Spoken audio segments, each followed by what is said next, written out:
I'm Lisa Garrett, the head of community conservation for the town of North Beach. Today we're at Wetlands Overlook Park, one of my favorite parks in the town. You can find it at the end of 11th Street under the big North Beach water tower.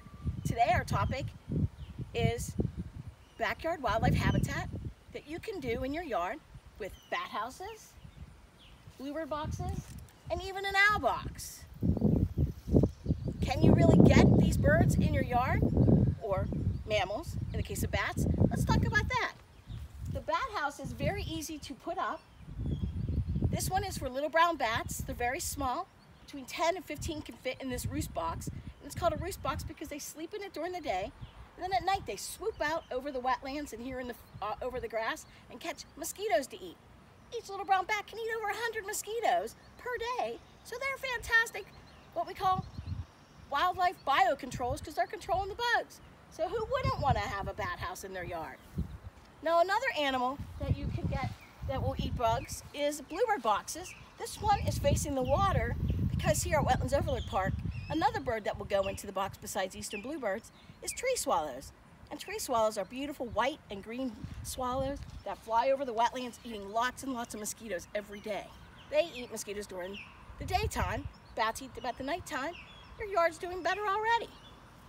And then our last house we have over here is for barred owls. Barred owls and great horned owls both call the wetlands and the forest here at Wetlands Overlook Park home. Would you really get a barred owl in your backyard? If you have the right habitat, probably not, but you might get an eastern screech owl, which is very small, only about 3 ounces, about this tall, and you would make a smaller box than that. You can go to Cornell Lab of Ornithology to All About Birds webpage, and they have a giant page for all kinds of bird boxes and bat houses that you can make in your yard. I'll make sure that we share a link to that page at the North Beach webpage under community conservation. So let's look over here to this owl box because it's pretty cool.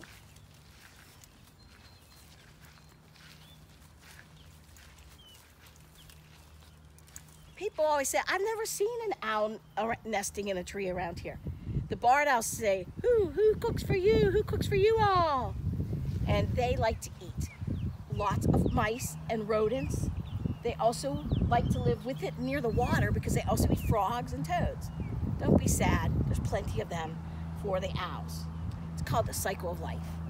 And the cool thing about them is they have 5 to 7 babies, and they have them in the early spring, and the babies are ready to hop around now. In May, June, and July is when baby owls are out and about. They're called branchers because they're out on the branches looking around, getting ready to fly off from their parents. Other birds that could live in a house is great crested flycatcher, screech owls, even flying squirrels might move in, which would be really cool into this box. At my house, we put an owl box like this, and regular gray squirrels moved in. They think it's their big penthouse. So how can you get bats, bluebirds, tree swallows, owls in your yard? By picking a little piece of real estate in your yard, in your residence, where they could have a good location.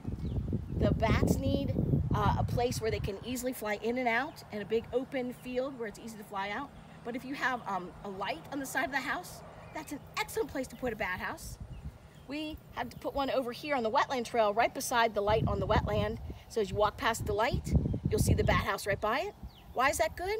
The lights attract insects, the bats have a feast. That's why we call them bat B&Bs, for bed and breakfast, right? The owl boxes, they need to be up pretty high. You don't want a predator like a raccoon going in, and believe it or not, you think an owl could kill a raccoon. That isn't, the only owl that could kill a raccoon is a great horned owl, and we're not going to show you how to build a box for them because they live up in the big giant pine trees back here in the woodlands. They don't really like to go into a box. But the barred owls and the screech owls, they might go out and look for food, and while they're gone, the raccoons will climb up the tree and eat the babies. So we might have to think about how to put the box up properly. If we need to put a baffle on it, we don't want to put it on a little skinny tree that would be easy for the raccoon to climb up. And the same thing with our bird boxes. We're going to probably have to put a baffle on this one because what do you think might go into this nest and eat the babies? Snakes. Even though black rat snakes are very useful in the scheme of nature, they do like to eat eggs and baby birds. So if we put a baffle on here, which is a piece of it's hard for them to climb up and get in. That will help the babies. And the bluebirds, once you put up the boxes, we just put up our 4 boxes to create our trail here. Hopefully we'll see some bluebirds or swallows pretty soon. The other day I was here checking the boxes, and the Ellisons that are residents here in North Beach, they told me they put up a box on Saturday, and this Monday, just this past Monday, bluebirds were already nesting in it. So we're going to share pictures from them showing the bluebirds on their box. So I hope that you'll want to share topics with us. In the future, we're going to have other presentations like this, where we're going to talk about do-it-yourself projects, family projects you can do in your yard, different ways you can control the stormwater and the flooding in your yard, all different topics. We might even have some special guests come and visit us. If you want to learn more, sign up for our emails at www.northbeachmd.org.